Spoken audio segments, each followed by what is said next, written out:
Good afternoon and welcome. My name is Abraham Cooper, and I'm honored to serve as chair of the U.S. Commission on International Religious Freedom, or USIRF. Thank you for joining us to mark the 25th anniversary of the International Religious Freedom Act, or IRFA. I would like to extend, on behalf of the commissioners, a special thank you to Senator Chris Coons and his staff for reserving this historic room for us. In October 1998, Congress passed, and then President Bill Clinton signed IRFA, making the promotion of freedom of religion or belief abroad a higher priority in U.S. foreign policy. IRFA established USIRF, and the State Department's Ambassador-at-Large, currently Ambassador Ashad Hussein, as well as the Office of International Religious Freedom. The law required monitoring and annual reporting on conditions and delineated consequences for the worst violators. It is also incorporated religious freedom concerns into U.S. diplomacy, programs, training, as well as refugee and asylum policies.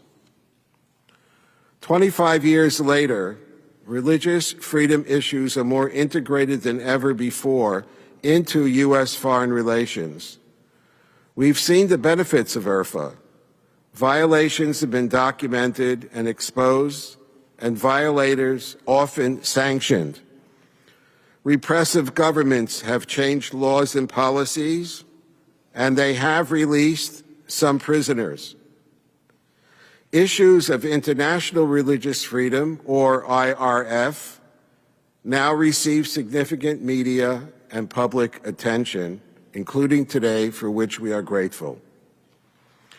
Importantly, the United States no longer stands alone in recognizing the significance of freedom of religion or belief, or FORB, and don't worry, we won't have a quiz on all of these abbreviations, or FORB for everyone, everywhere.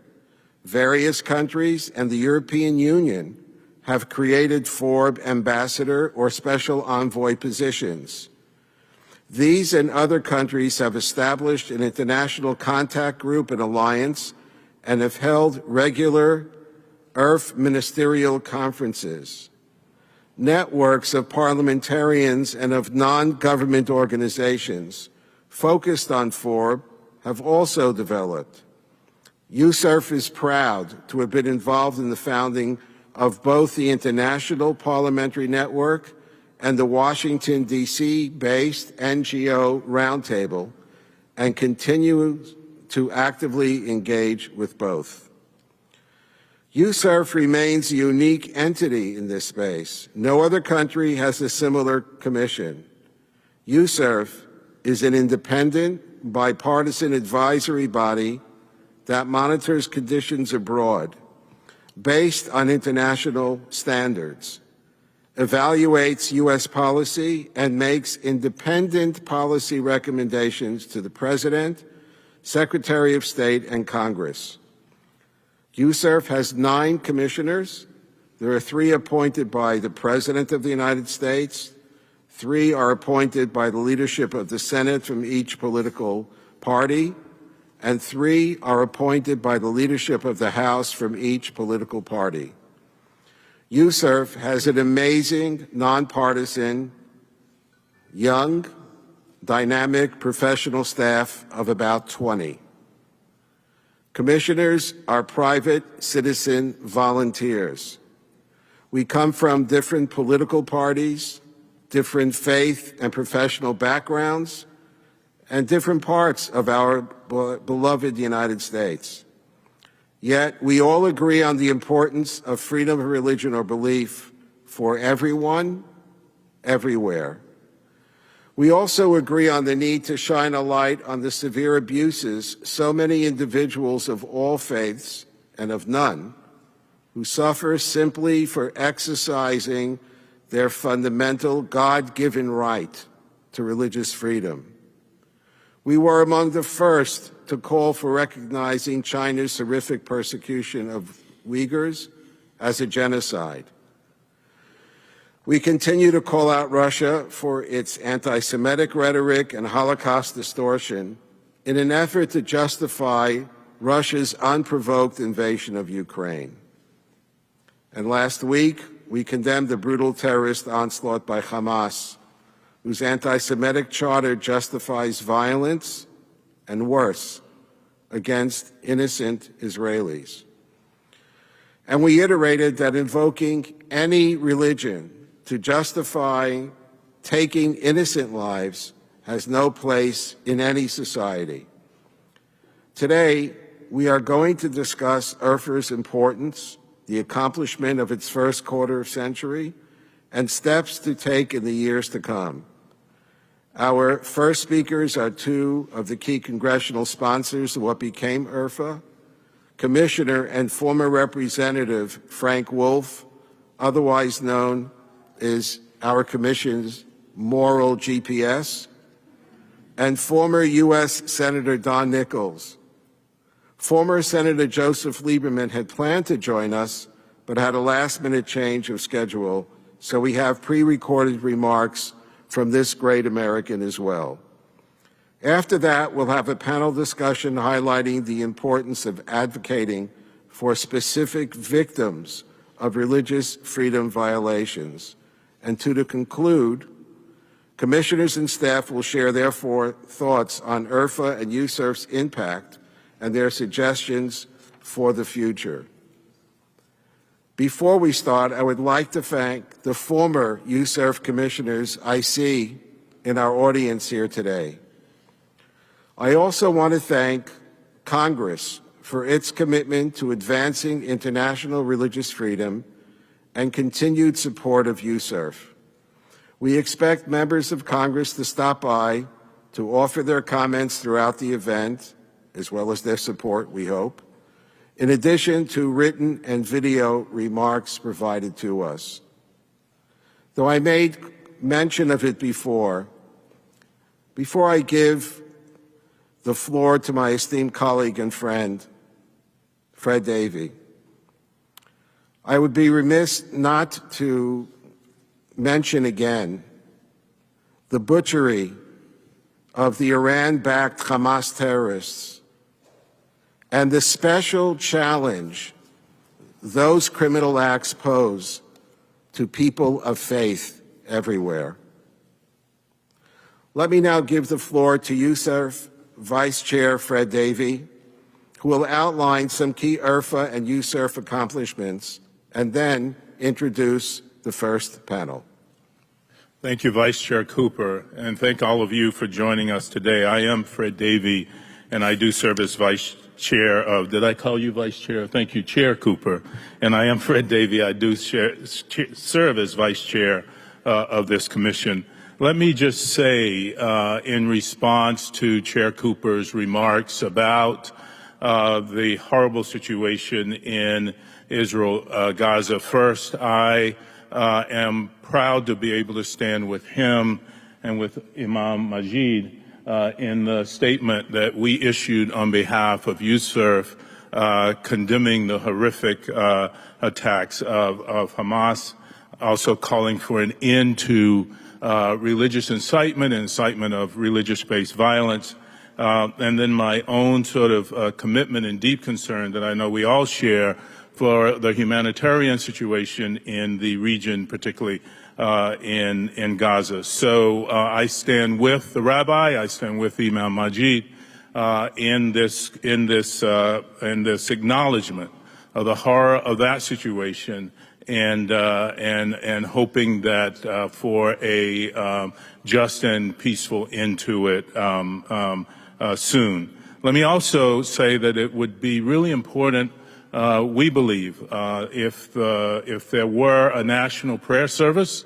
USIRF would, I think I can speak for my commissioners, we talked about it today, would be more than interested in helping to organize and participate in a national prayer service that called for an acknowledgement of the brutality and the horror and the depravity that has taken place in the region, calling for compassion for human life and innocent lives in the region, and calling for a just and peaceful resolution to the horrors that now exist there. So, Rabbi Cooper, I want you to know I stand with you.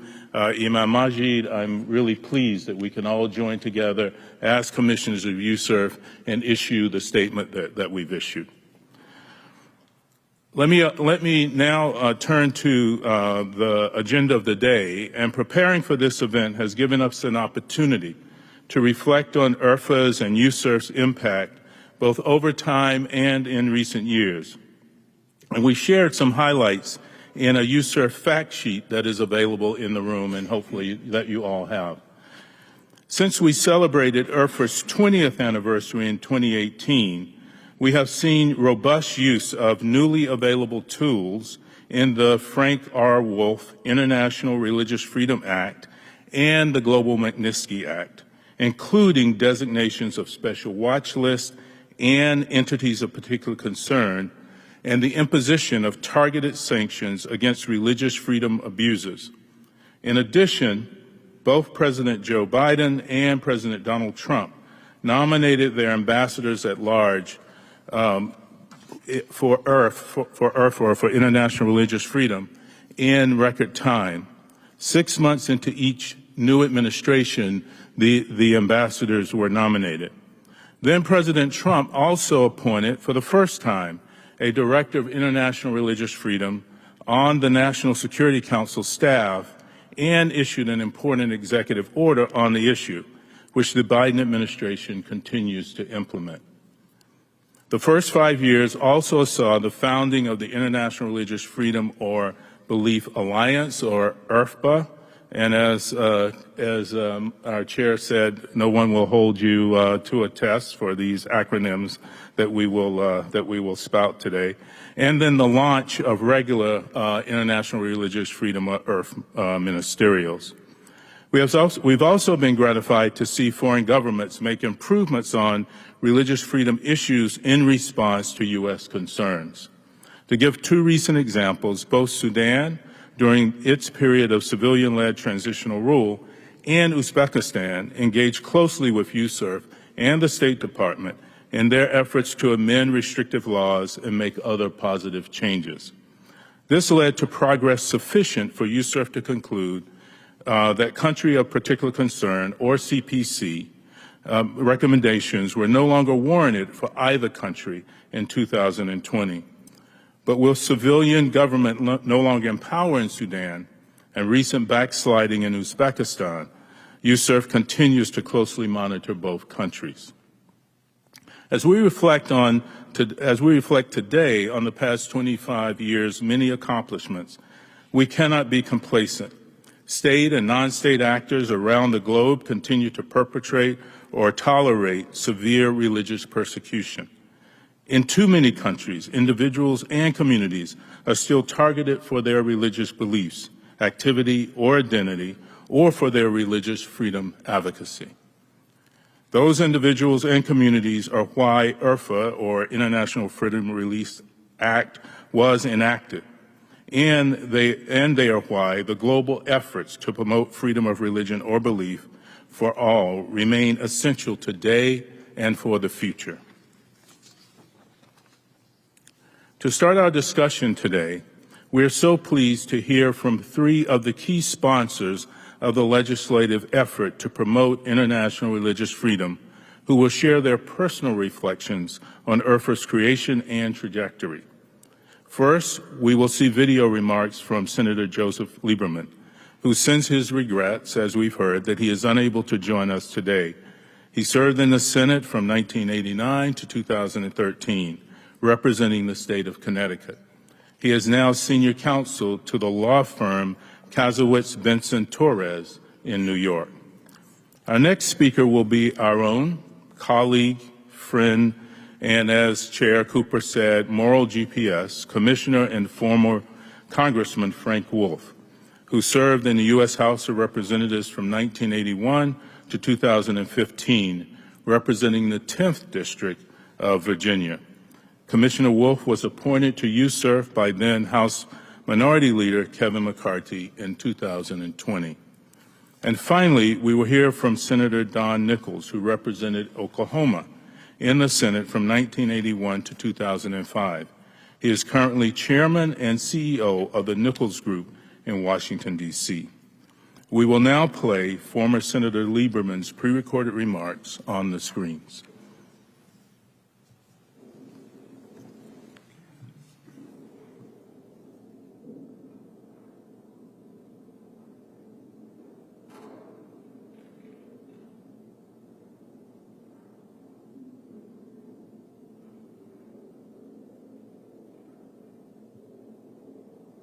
So we're going to have a slight change in schedule. I am told that Representative Gus Bilirakis, how'd I do, is here with us, and we'd love to hear from you, Congressman.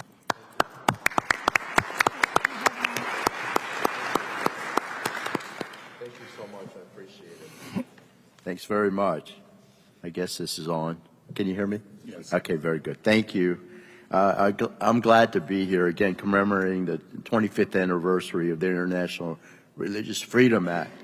I am a representative from the state of Florida, and I served with the great Frank Wolf for many years, as did my father, Congressman Mike Bilirakis. So we've been working on these issues, and he's been the leader, along with Chris Smith, in the House.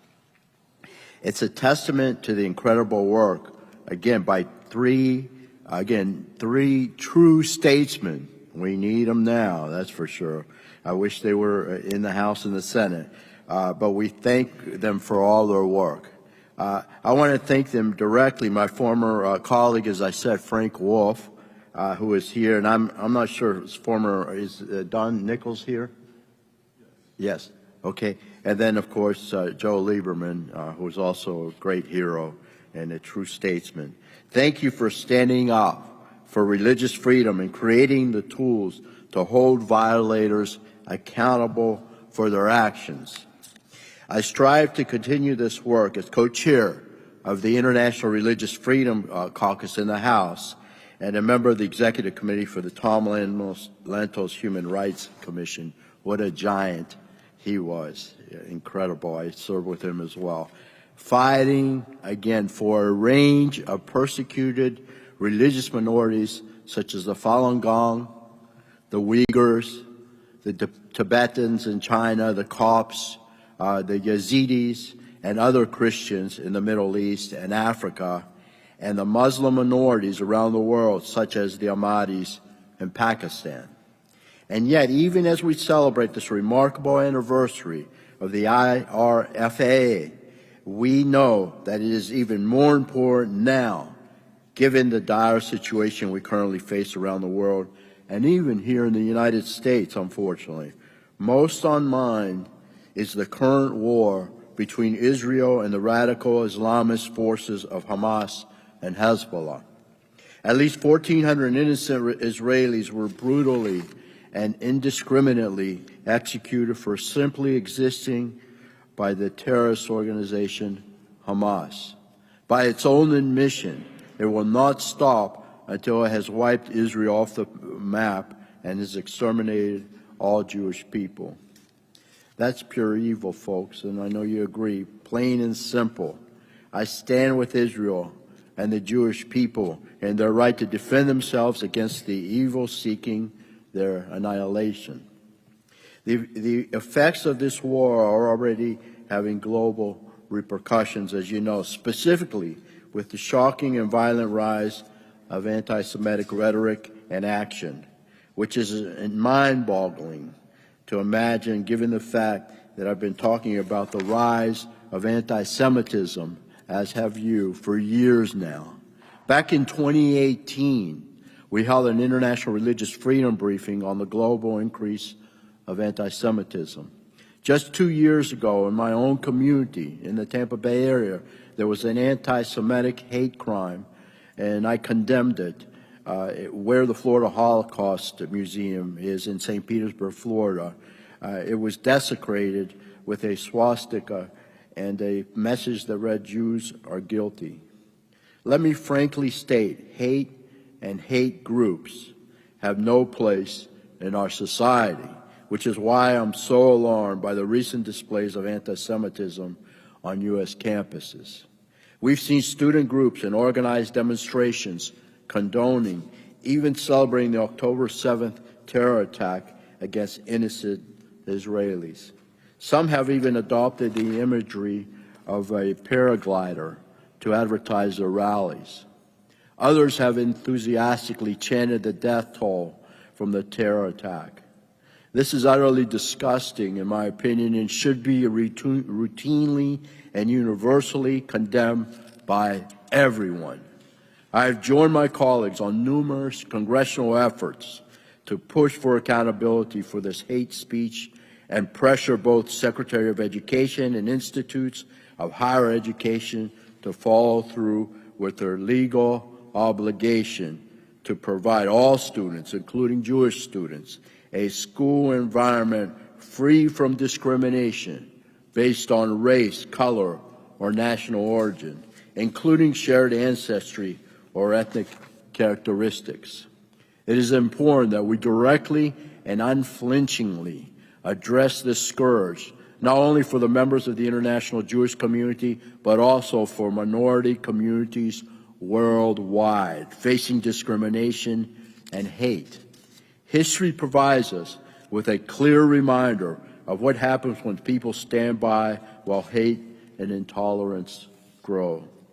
The hesitation of the international community to act over 100 years ago, following the end of the First World War, created the conditions for the Holocaust, where 17 million people, including 6 million Jews, were systematically killed. Why the world learned a grave lesson and swore never forget, never again. Holocaust denial and anti-Semitism are nevertheless on the rise, unfortunately, folks. We can't tolerate that. We cannot forget. It is for this reason I'm proud that the Never Again Education Act, which I co-led, was signed into law last Congress.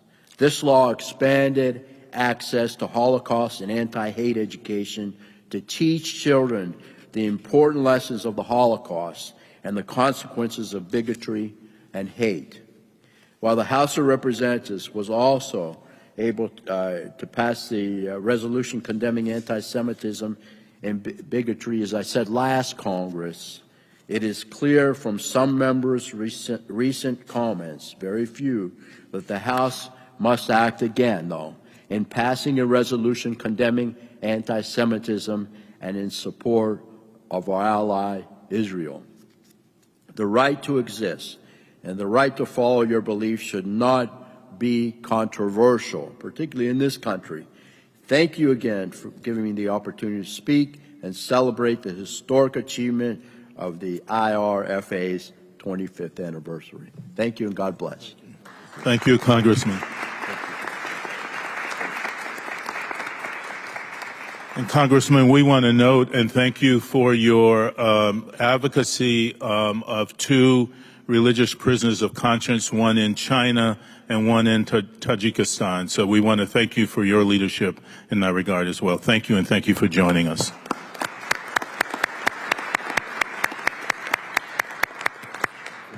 And now we will have the video for former Senator Joseph Lieberman.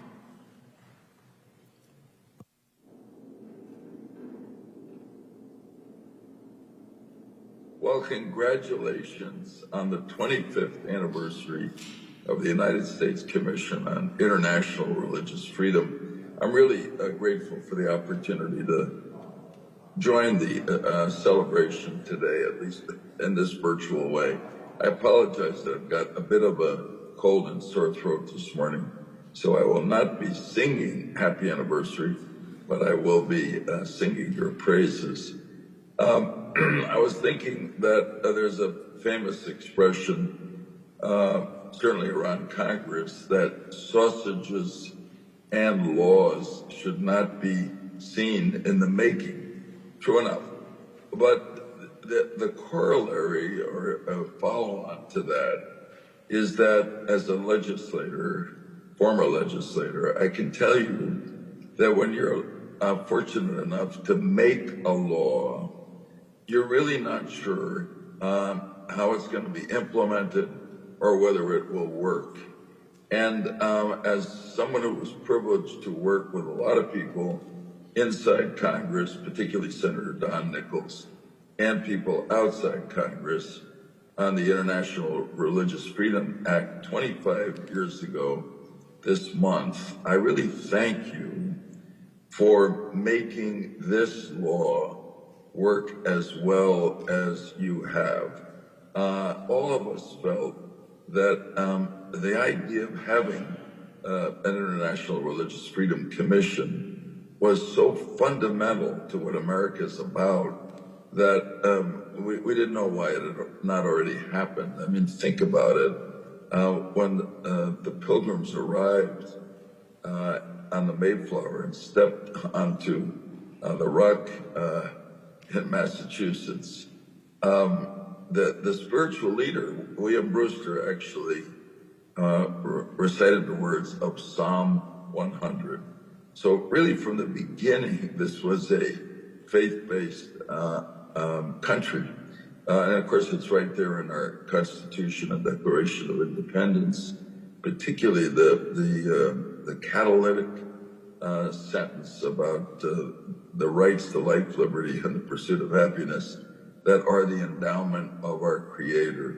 And apropos of the Religious Freedom Commission, that declaration of the faith-based human rights is universal. It's obviously, God didn't give those rights just to Americans, but to the whole world, every person on earth. And it's why it's so critically important that human rights generally, but also religious freedom specifically, be at the center of our relations with the rest of the world. And that's exactly why we adopted the Religious Freedom Act 25 years ago this month.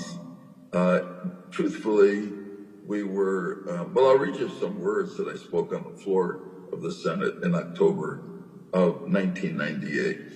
A quote from me: "This effort began with some Pied Pipers outside Congress who educated us to the fact that the religious freedoms that we hold so dear in the United States are not real for millions of people around the world. They were particularly not real for Christians who were then subjected to discrimination and in many cases persecution." And I would add that is still true in many places in the world today. I do want to say that in my case, one of the Pied Pipers, but really a better word is gadfly or advocate, was Michael Horowitz, who made really compelling appeals to me that we needed this kind of commission. And the basic idea has just worked so well because of the work that Chairman Cooper and members of the commission now and all your predecessors have done, which is to do this annual report of the state of religious freedom in every country of the world, reported to the State Department, the President, and thereby put the quest for religious freedom and our responsibility to support it around the world at closer to the center of our American foreign policy. And it's really worked and had a big effect in protecting the religious rights of a lot of people around the world who would not otherwise have been protected. The reality is that the work that you've done in the first 25 years, I think, will be even more important in the next 25. Religion is like so much else in human history and our lives. It can either be used for good or bad. And most of the time, my understanding of history tells me that the power of religion to motivate people to behave well has been an extremely constructive force, certainly in American life. But it can also be extremely divisive and lead groups either who are not religious to find religion in their countries as a threat to them, or others who are religious to punish people who are not of their religion. And at this time, which is so divided in the world, in which so many people are anxious and angry, unfortunately, the threats to religious freedom may intensify. So the work that you do and have done so wonderfully for the last 25 years will even be more important in the years ahead. So what can I say but thank you. God bless you in your work. You have held America true to what America is all about and helped us fulfill our responsibility to take the blessings of liberty that we enjoy here at home and try to spread them to people around the world. Thank you very, very much for making this law work. And thank you for giving me the opportunity to join you today. All the best.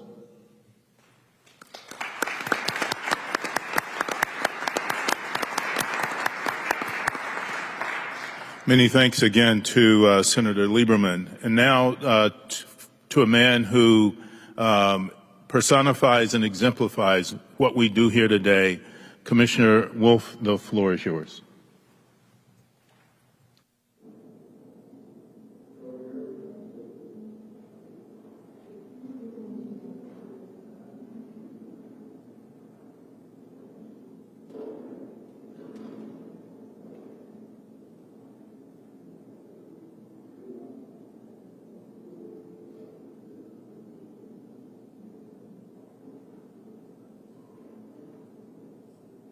Well, thank you very much, and thank you for being here. I want to begin by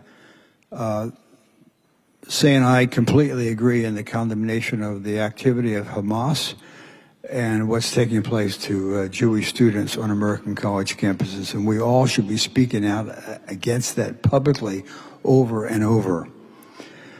I was asked to make some comments on what the environment was at the time,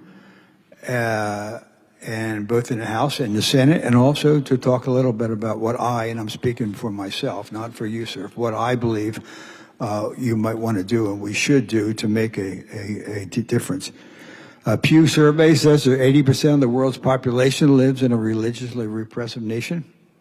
An environment, we see it taking place in China, the Catholic Church, the Protestant Church, genocide, cultural genocide against the Tibetan Buddhists. I've been in Tibet.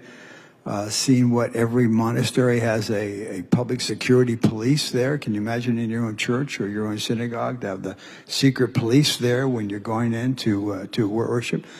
Actual genocide against the Uyghur Muslims. The Falun Gong, we've seen 60,000 a year harvesting of their organs, and it's just so brutal. We see what's taking place. So it's going on all over the world. When the legislation was introduced, there was a lot of opposition to it. You would have thought that it would have been welcome. People would have said, this is a great idea. There was a lot of opposition. There was opposition by the Clinton administration. I'm going to read you something that Secretary Madeleine Albright, a speech that she gave at Catholic University. Let the record show, I love Madeleine Albright. Madeleine Albright lived in my congressional district. She had a farm up in Loudoun County. So this is not meant as a criticism of Madeleine Albright. But the administration at that time was opposed in the State Department. And she said at a speech, which interesting, was October 23rd, today, 1997. And here's what Secretary Albright said at a speech at Catholic University. She said, it would establish a new and unneeded bureaucracy and deprive U.S. officials of the flexibility required to protect the overall foreign policy interests of the United States. They were opposed to it. The State Department was opposed to it. I am very grateful, and I will say it publicly, I'm grateful that President Clinton signed it in spite of the opposition by some in the administration. Secondly, the business community opposed it. I mean, the Chamber of Commerce and some of the high-tech companies, They opposed this thing. They didn't want to say publicly too much. They worked this hill over and over and through good offices. Let me just say, this has always been, particularly in the House, but also in the Senate, a bipartisan issue whereby Republicans and Democrats came together to kind of do something about it. The circumstances, I think, that kind of led to this was one, I believe President Reagan said that the words in the Constitution and the words in the Declaration of Independence were a covenant, not a contract, but a covenant with the people, not only of Philadelphia in 1776 and 1787, but with the entire world. President Reagan and Pope John Paul and Prime Minister Margaret Thatcher kind of set the stage, if you will, when we saw the fall of the Soviet Union. Sudan was a big issue in the early 90s. And again, bipartisan, Republican and Democrats. Many times I would go to Sudan. There was almost always a Democratic member there. There was a Democratic and Republican head of the Sudan caucus. It was, so Sudan, remember, 1 million Christians mainly, some Muslims were killed by Bashir. You remember Bashir invited Osama bin Laden to live. Osama bin Laden lived in Sudan. And so that kind of led the effort, and there were a lot of people, and God bless your colleague, Senator John Danforth, when President Bush appointed Danforth to be the special envoy for Sudan, it made a tremendous difference. But Sudan got everybody interested following the fall of the Berlin Wall. Next, China. When you would go to China, I remember Chris Smith and I would go and talk to the underground Catholic bishops, and they would tell us a story, and we watched what took place in Tiananmen, and we talked at Tiananmen Square, people, family members, and everything. So China just kind of woke up the world to say what was taking place in China. Thirdly, and I think this is very important, I don't see it today. I don't mean that as criticism, but I don't see it today. The faith community was really involved. I wrote down the names last night. Chuck Colson. Chuck was just, God bless him, he was on this thing. Michael Horowitz, and I thank Senator Lieberman for him. Michael Horowitz really worked this issue. He was with the Heritage Foundation, or then Hudson Foundation during the time. Nina Shea, many of you know Nina. Nina wrote about this, was pushed by this. It was Cardinal Worrell. I remember I had a meeting in my office about a religious freedom issue, and I invited some people. Cardinal Worrell walked into my office. He was so interested in this issue. Then there were many others. Congressman Chris Smith, God bless. I think Chris Smith should be nominated for the Nobel Peace Prize. Chris Smith has done more and been more and said more on this issue, but Chris was so dogged with regard to staying with this. And Harry Wu and the church community. There was a little group down in Texas called the Midland Ministerial Group, and in a little town in Texas, Midland. They would come into town and they would work. So the faith community, and lastly, I want to give credit to the Jewish community. I was educated by many in my congressional district who were Jewish, who would come and tell me, and I really modeled them, and this would listen to Natan Sharansky, and Chris Smith and I went into Perm Camp 35. The Jewish community really led the effort on this. If you recall, there was a large rally on the mall. Ronald Reagan spoke. There were thousands there. I wish we could get that kind of a rally. So the Jewish community really did an outstanding. And I was also a bunch of men. I don't know if he's here. Rabbi Saperstein. Rabbi Saperstein, who I believe was the first or second president head of USIRF, was a dogged and really involved and helped educate me on this history. It was stalled. We passed it in the House. Now, this gentleman over here was the key. There were four key God bless him, Senator Arlen Specter. Arlen put the bill in. He was really good. He was from my home state of Pennsylvania, where I was born and raised, and Arlen Specter, very, very, very important. Senator Lieberman, very, very important. Senator Nickles, very, very important. In fact, there's the two people that literally saved the bill. They saved the bill. Not many people realize, but it was the last day. The people that saved the bill, Don Nickles, and the guy who I was in a small fellowship with him, and you know him well, Dan Coates. God bless Dan Coates. Dan couldn't be here, but if you know Dan Coates, tell him that Wolfstead Coates is the best. Coates called about 6 o'clock at night. The House had still in session. Members told to go home, no more roll calls, just pro forma business. And Coach said, Nickles, I got this. We can get this over there. It's a little weakened now. It's watered down. Do you want it? Yes. He sent it over because of Don Nickles and Dan Coates. There was a law passed that set up this commission that's done all this. And if they had not done it, it would have never passed the next session because the opposition from the business community was rolling. So I said to Don Nickles, God bless Don Nickles, who lived in my congressional district when he must have read my mail sometimes, my newsletter, and Dan Coates. And I would ask you, when you see Dan, would you tell him, if it hadn't been for the two of you, it would have never passed. Where do we go from here? These are my own views.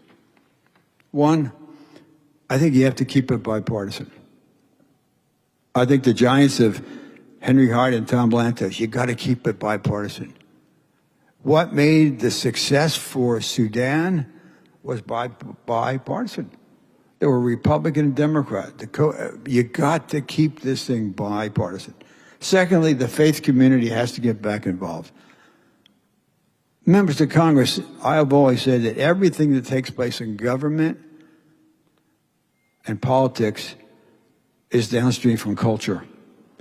But everything that takes place in culture is downstream from the church, from the synagogue, from the mosque, from the community. We need the religious community to engage again and get back in this issue the way that they were before. It would not have passed with regard to the leaders of Catholic, Protestant, Jewish, Muslim. All the groups came together then. They have to come together then. Nextly, we need to motivate the young people. When I see the young people on college campuses, this has to be an issue that they really deeply care. They're good on that campus. If we could educate them, I think the young people have to be involved. Next, the next is going to be very, very controversial. It's my position, nobody else's. I think we have to ban lobbying for China. I don't believe we can have people lobbying, law firms in town lobbying for China when they're committing genocide against Uyghur Muslims and taking organs out from the Falun Gong and taking down crosses from Catholic churches and arresting Protestant house church leaders and doing that. So I think one recommendation that Congress should take is ban lobbying for China and then ban lobbying for any country that is a CPC designated country for 4 years straight. The reason is that would be the lobbyists would then help you because they could then go to the country and say, listen, you're going to be on a CPC. They're going to be banned. And so I think, but we have to ban lobby for China because of what they're doing. And also China is aiding Russia against Ukraine. And I support Americans helping Ukraine, and yet China is aiding. And lastly, China is aiding Iran, which is behind, I believe, what's taking place today in Israel. Lastly, I think Congress has to give USIRF the necessary funding. USIRF's funding has been cut. It's now at $3.5 million, when if you looked at the rate of inflation, it would be very, very high. So Congress needs to give USIRF at least $4.5 to $5 million funding. And lastly, you have to give a permanent authorization or a 3 to 5 year authorization to USIRF so they don't have to desperately wonder, will they have a job or not have a job? But there needs to be a permanent or long-term funding with that necessary authorization. And with that, I just think that this is such an important issue that, again, I end where I began. Make it bipartisan. And one way to do that is ask a Republican and a Democratic member to come together and travel to a country where this is taking place, whereby they become friends and experience together so they can come back and work on this issue. Thank you very much.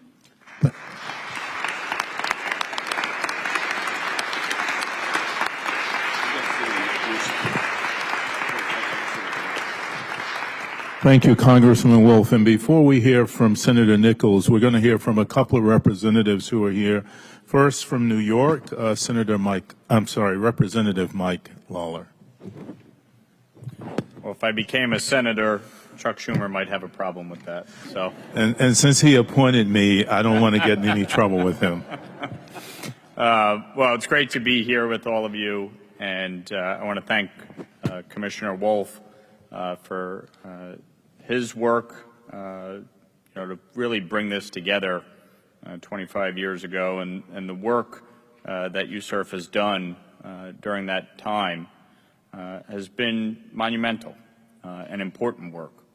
And we see today with the terrorist attack in Israel, we still have a lot of work to do. And I think at the core of our society, at the core of our country, is our faith. The United States and our Constitution is based on Judeo-Christian values, and the Abrahamic religions have played a pivotal role in society and in the world. And I think when we look today at some of the challenges that we're facing, I agree, part of the problem that we're dealing with, frankly, is a lack of faith in the public sphere, a lack of faith in our discourse. And we see society in some respects crumbling before us. The vitriol, the hatred, the bigotry, the anger, the fact that in our public debate, there's a lack of respect for diversity of opinion. We immediately ascribe adjectives to those we disagree with politically or on a policy. And it's destructive. And I think we have to get back to the core of what unites us, what brings humanity together, and it is religion. And I represent the 17th District of New York. This district is home to one of the largest Jewish communities in the country. Now, I'm Irish, Italian, Catholic, but I have a very diverse district. 19% of my district is Latino, most of them obviously Catholic. But a large Orthodox Jewish community. I have a large Indian community. And you see the different religions and the different cultures and the different communities. This is a district that in different iterations was represented by Ben Gilman and Elliot Engel, two chairs of the Foreign Affairs Committee in the House. I'm proud to serve on the Foreign Affairs Committee and to get to deal with a lot of these issues. And earlier this year, I traveled with Speaker McCarthy to Israel for the 75th anniversary. And we got to go see the Church of the Holy Sepulchre and the Western Wall and get a tour of the city of David under excavation. And to see really what unites countries and societies throughout the world. And I think when I see what is happening right now in the Middle East, when we see what is happening in Ukraine, these are real challenges that, frankly, make what's happening across the street pale in comparison. We have a lot of work to do. And I know Tracy and I want to get back to work and focused on dealing with these issues and really diving into the substance of it. But I can tell you in closing what I would say, we have seen a rapid rise in anti-Semitism here in the United States. Not just around the world, not just in the Middle East, but here in the United States. A lot of it starting on our college campuses. And that needs to be rooted out. And it needs to stop. The anti-Zionist movement is rooted in anti-Semitism. The BDS movement is anti-Semitism. We need to be able to define it. We need to be able to call it out, and we need to address it. And we need to take on the bad actors around the world, whether it's China, Iran, North Korea, Russia, in this unholy alliance that they have teamed up in, and hold them accountable for the human rights violations, the war crimes, and the religious bigotry that they have been engaged in. So USIRF plays a critical role, and I look forward to continuing to partner with and work with to address these issues. So thank you so much for being here and allowing me to speak to you.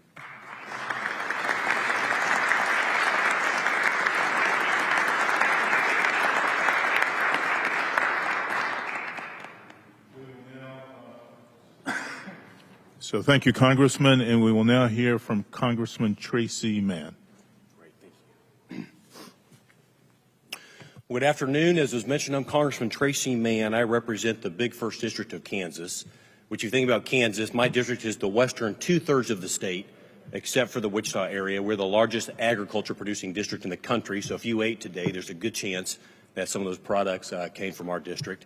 We're also the geographic center of the country, and my district would not look anything like Mike Lawler's district, though I would say that I agreed with every word that he said wholeheartedly, and it's an honor to serve with him. It's good to be here near the upper chamber. Mike and I serve in the lower chamber. We are running a very well-oiled, efficient machine over there right now, as you all are well aware, but it's good to be over here for just a little bit. Fantastic to see Congressman Wolf. Big fan of yours. From afar, I'm the Republican chair of the Hunger Caucus as well. I know for years you and Tony Hall did a lot of work in that space, and good to see you, Senator Nickles. My wife, I'm a big fan of yours as well. My wife is an Okie from Owasso, and my father-in-law played football for the Oklahoma Sooners. So we are all in Oklahoma as well. And lastly, I heard you mentioned Arlen Specter. So yesterday, my wife and I and our 4 kids, we were coming back from my twin sister's wedding. Long story, but we drove through Russell, Kansas, which is in my district. Russell's population 4,000 in the western plains of Kansas, home of Bob Dole, also the boyhood home of Arlen Specter, which a lot of people don't realize that Arlen Specter lived in Russell, Kansas, same town as Bob Dole before he later was a member of Congress from Pennsylvania. And Kansas, of course, is also a proud home of Sam Brownback as well, who's been very active in this space, has been a friend and mentor of mine over the years. So it's an honor to be with you all today and celebrate the 25th anniversary of the International Religious Freedom Act. It was fun to hear about how that act actually came together and got passed. Millions of people around the world today are suffering from religious persecution, which we know takes many forms. America does stand and should stand against religious persecution in all of its forms because religious freedom is a foundational value of this country. It inspired our founding fathers to step out in faith and launch the American experiment 247 years ago. And it inspires us today in Congress as we govern to consider this law. I think we should also acknowledge an attack on religious freedom for one person anywhere is an attack on religious freedom for all peoples everywhere. 25 years ago, the International Religious Freedom Act codified religious freedom into American foreign policy. The legislation stated in no uncertain terms that the United States of America will not sit idly by while people are persecuted, tortured, or killed for their religious beliefs. If a foreign government or entity is persecuting people for their religious beliefs, the International Religious Freedom Act empowers America to step up and respond forcefully. We will fight back on behalf of oppressed people. We will suspend aid, impose sanctions, and take steps to bring an end to all forms of religious persecution. Our country operates this way because we acknowledge God. We acknowledge that human rights themselves don't come from a king or from government. They come from God because he created us. In 1814, Francis Scott Key wrote a poem called The Star-Spangled Banner. We sing the first stanza, of course, of that poem as our national anthem. But here's the last stanza. Oh, thus be it ever when free men shall stand between their beloved homes and the war's desolation. Blessed with victory and peace, may the heaven-rescued land praise the power that hath made and preserved us as a nation. Then conquer we must, for our cause it is just, and this be our motto, in God is our trust. And the Star-Spangled Banner in triumph shall wave over the land of the free and the home of the brave. On the world stage, America is synonymous with religious freedom, and for 25 years, the International Religious Freedom Act has strengthened our ability to stand up for what's right, condemn evil, stop religious persecution, and protect innocent lives. Thank you, Senators Nickles and Lieberman, who originally authored this in the Senate, and to Congressman Wolf for all your work for getting this passed 25 years ago. This is a perfect example of the kind of good work that we can do when we come together across the aisle and stand up for something that we all know is right. So thank you for having me. Really appreciate it. Thank you, Congressman.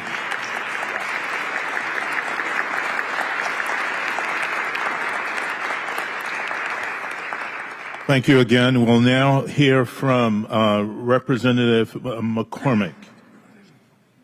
Representative Rich McCormick from Georgia. Good afternoon. Thank you. It's good to be here with you today. For those of you who don't know me, I'm a Marine Corps pilot and a ER doc from the Navy. Been to over 40 countries. I have one of the most diverse districts in America. We probably have every religion, every race that's common to America. In my travels, I've recently been to Ukraine. I've been to Israel, been all over the Far East, been to South America, been all over Africa. And one thing's common.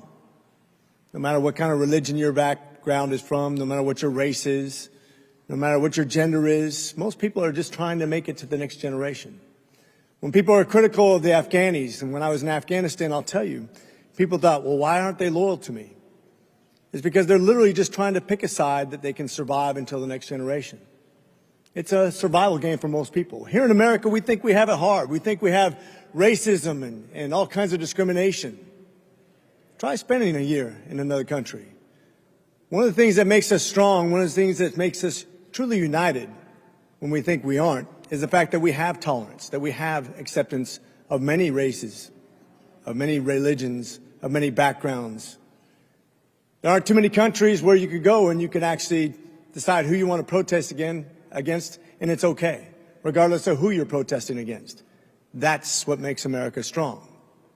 As a matter of fact, it's when you have freedom of religion, when you have tolerance, that you actually have peace. When you have a homogenous society of one religion, usually it becomes very protectionist. And as soon as somebody steps outside of that, there's true violence, true persecution, and true disunity. One of the things I appreciate about the United States that you can only appreciate once you spend time in foreign countries is the fact that we have some choices to make. And yes, there's going to be some violence. Yes, there's going to be some discord. Yes, there's going to be some unconventional thoughts and some things we disagree with wholeheartedly. But we live in relative peace and tranquility when compared to the rest of the world. And it's because we accept our differences and not because we focus on the things that only one group of people think. So I encourage you to take a step back from all the things that distract us, all the things that divide us, all the things that we think are so important here in the United States, and realize that it's truly a first world problem. You can go out here in the streets and be in the ultra minority and yell at a congressman right here on the streets, and it's okay. Nobody's going to stop you. Nobody's going to kill you. Nobody's going to put you in jail, at least not for a long period of time, when you disagree with me, because this is America and that is our strength, and we should count our blessings. Thank you.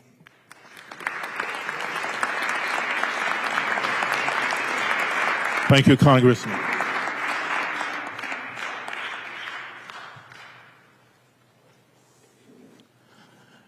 And now we will have Representative Plaskett, who is here to speak as well.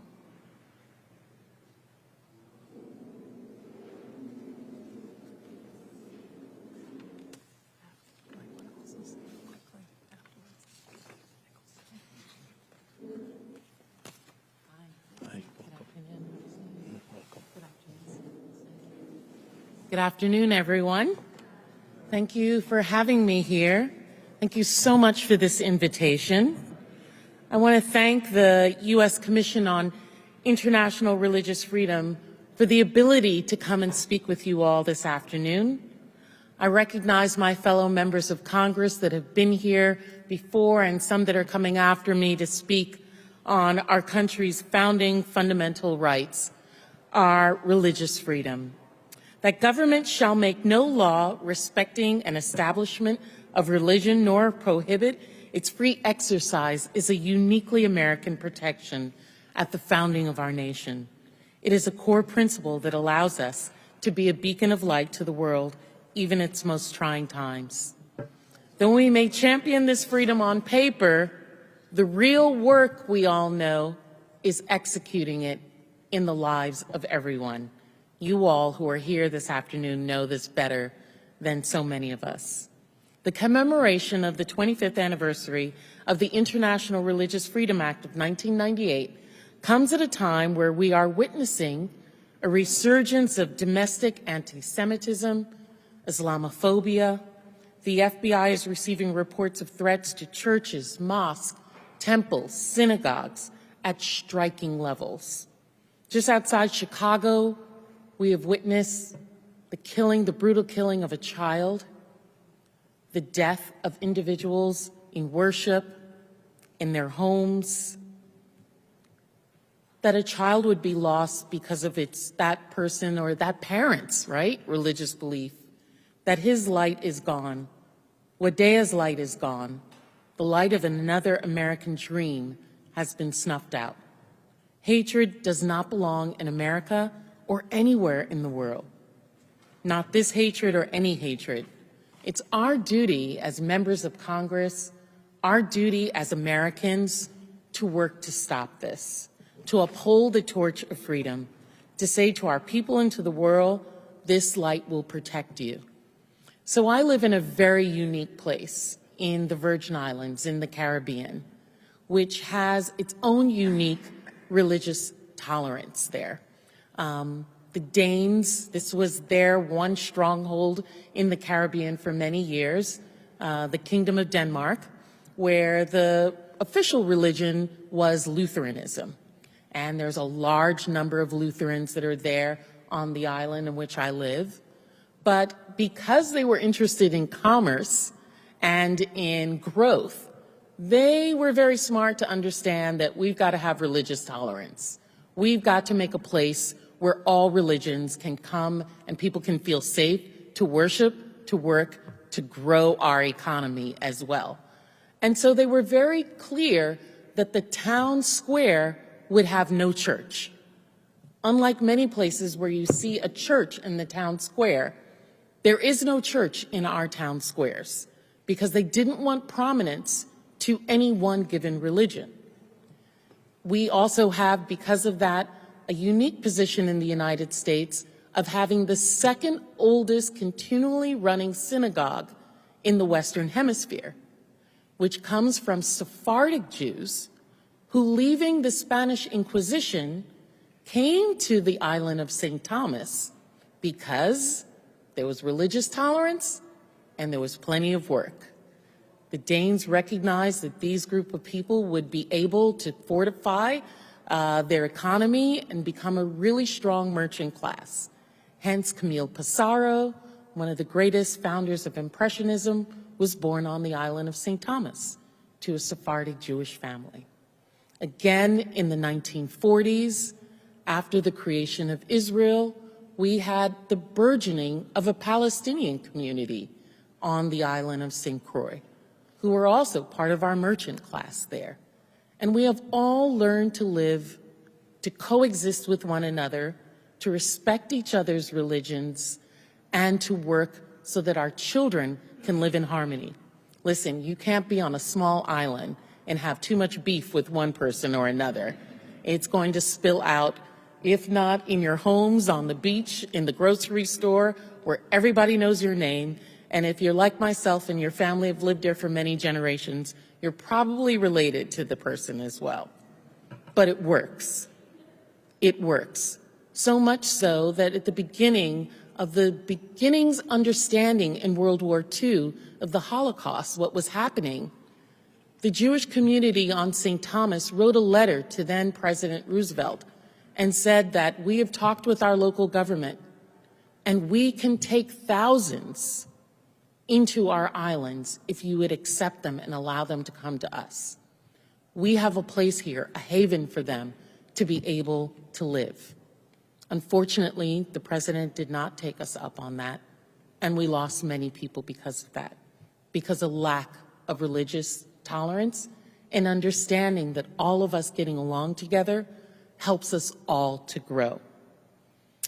So much so that my youngest daughter, I have 5 children, my youngest is a girl, just started high school, and her high school teacher was just fascinated at the fact that this African-American girl was taking Arabic as her language.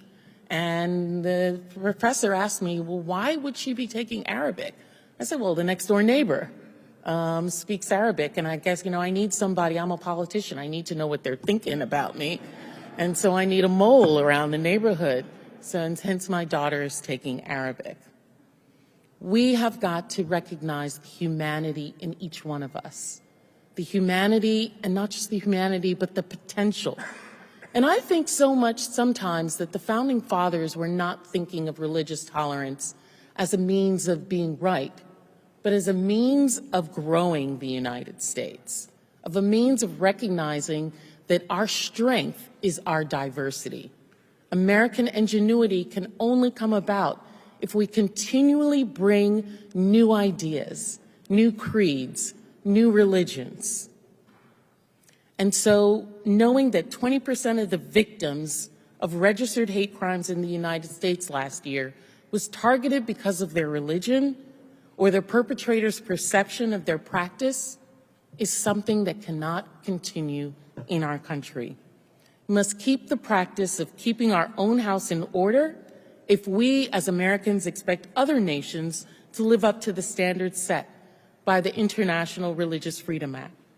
Because of that law and the work of so many following up on its edict, we have seen violators sanctioned for their oppression of religious minorities, and some repressive governments change some laws, but there is still much work to do. It's our duty to continue to protect religious freedoms here in the United States and throughout the world.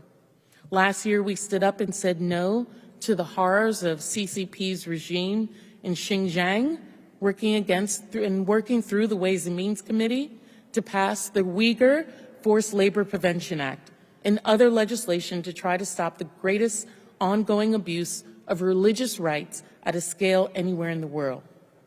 So whether it's in southern Levant, in Africa, or even in partner nations like India and Turkey, we know we must do more to create space and protections for the free association and practice of religion. You can know that you have my commitment to that. And I believe that you have so many Americans' commitment to make that happen. Thank you for this opportunity to speak with you all, and can't wait for the continued work to keep going. Thank you.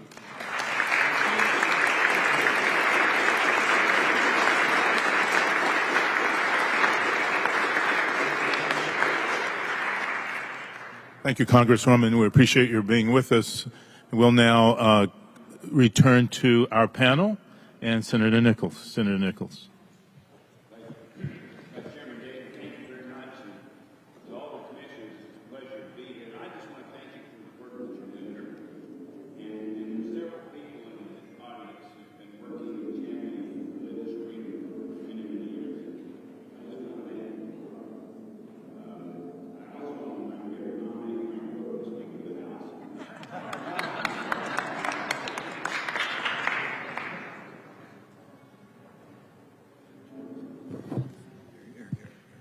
I'll try this one. That works a little better. Frank Wolf is a champion on behalf of religious freedom around the world, and one of the reasons why we passed in the Senate was to get him off our back, because he is persistent. And I just want to say that I'm very pleased that I was author of it. I mentioned, I'll say Joe Lieberman was a great co-chairman or co-sponsor of the legislation.